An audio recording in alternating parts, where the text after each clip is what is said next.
Do you love bread, bagels, crackers, and sweet treats like pastries, cookies, and donuts? You're not alone. I used to love these at one time too. And I'm going to talk about how damaging these things are. And there was a way to eradicate these cravings.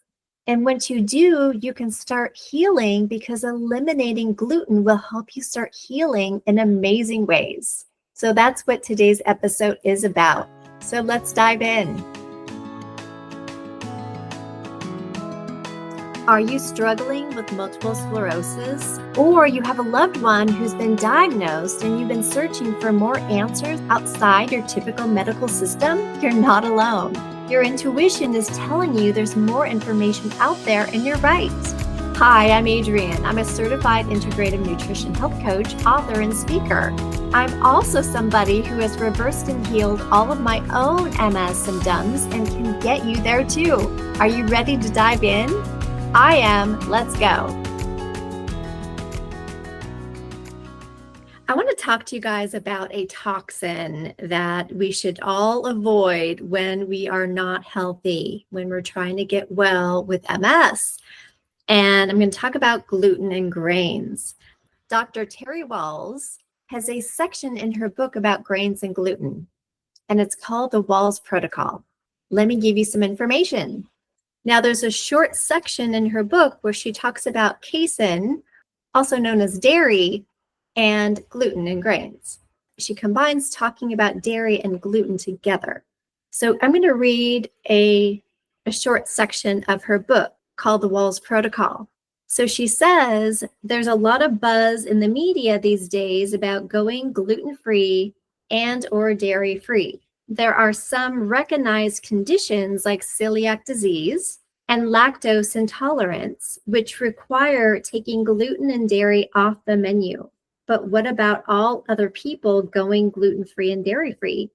She said it's become a fad, no doubt, and some physicians have become concerned that many perfectly healthy people are removing wheat and dairy from their diets needlessly. Then she goes on to write, I would argue that many people can benefit from removing all sources of gluten and casein from their diets, whether or not they have been diagnosed with allergies, reactivity, or sensitivity. She says the truth is that people with chronic disease, in particular, gluten and casein, can be very problematic. Food allergies and sensitivities are difficult to diagnose and are much more common than is generally medically recognized, especially in people with chronic disease. You may not have any indication that you have a problem with gluten and casein because 90% of the time there's no acute abdominal symptoms. Instead, the symptoms are insidious and come on gradually, and the result is a wide variety of manifestations. Unexplained fatigue, unexplained rashes that come and go, headaches, and mood problems.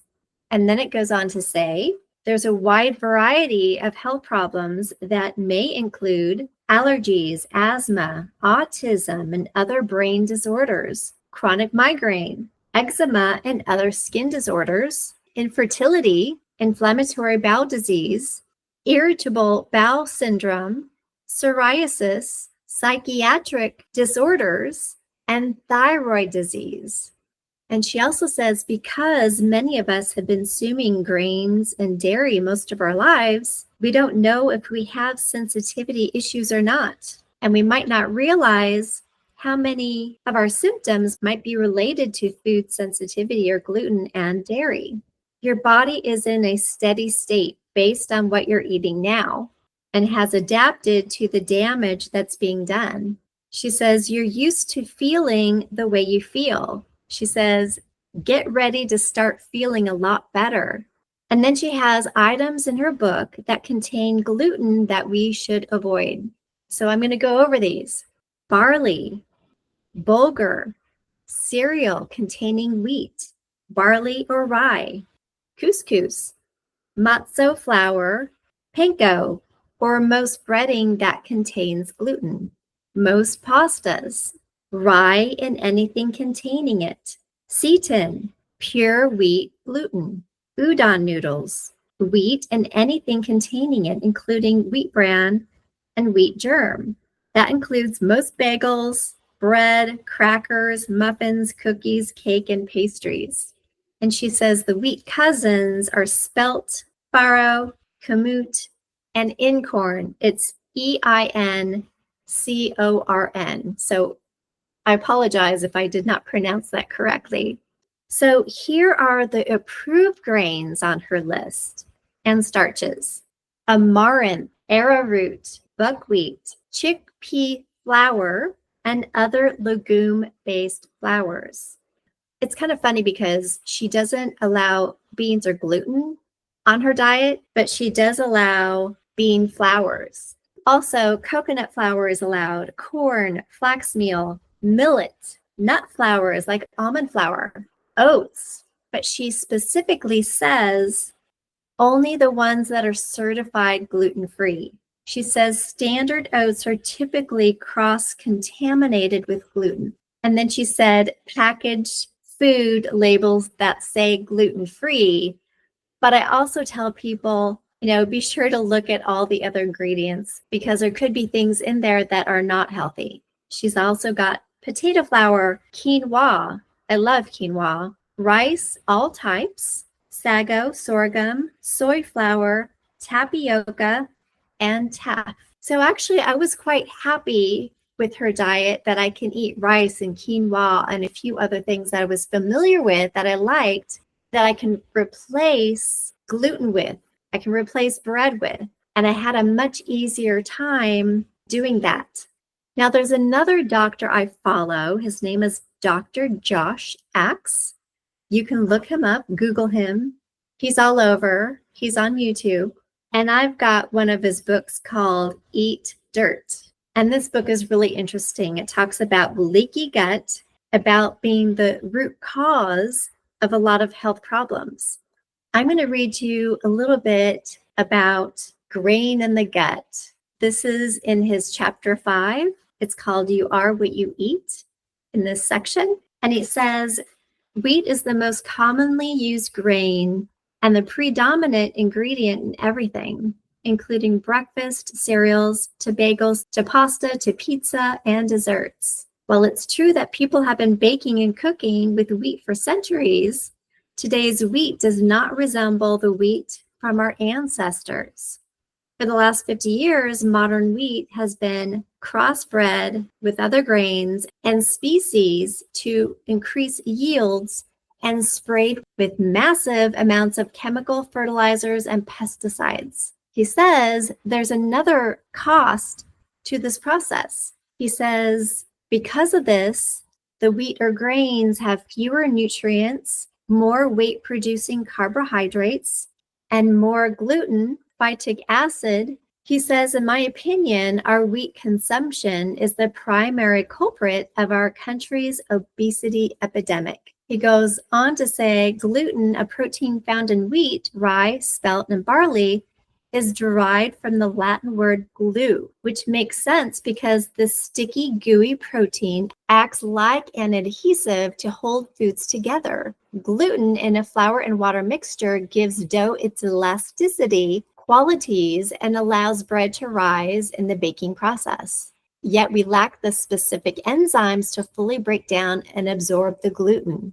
Large blocks of undigested protein find their way into the small intestine, where they will slow the absorption of other valuable nutrients. Our immune systems view gluten as a foreign bacteria and react, causing collateral damage to the intestinal wall in the process, creating the perfect conditions to unlock the wall's tight junctions.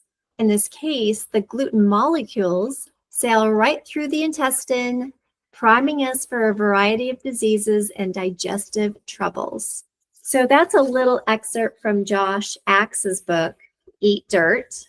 Another doctor I follow is Dr. Mark Hyman, and he has his own section on grains.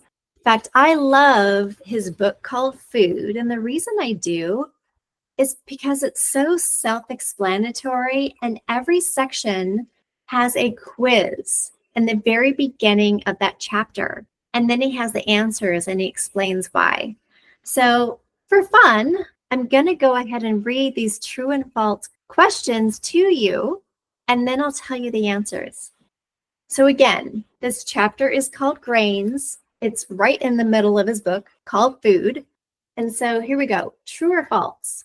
Number 1, whole wheat bread is a great way to get in your whole grains. He says false. He said whole wheat bread usually contains very few whole grains. In fact, the number 1 ingredient is usually wheat flour, which kind of sounds like something healthy, but it's not.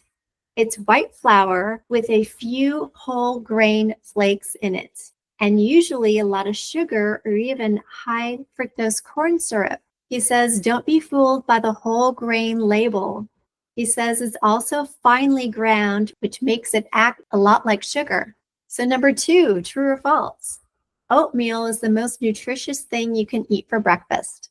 Now, I know Dr. Wahls allows it as long as it's gluten-free, but he says that oatmeal is not the most nutritious thing. He says, while it's better for breakfast than a sugary cereal, oatmeal has a high glycemic index, which means having some for breakfast virtually guarantees that you'll spend the rest of the day overeating.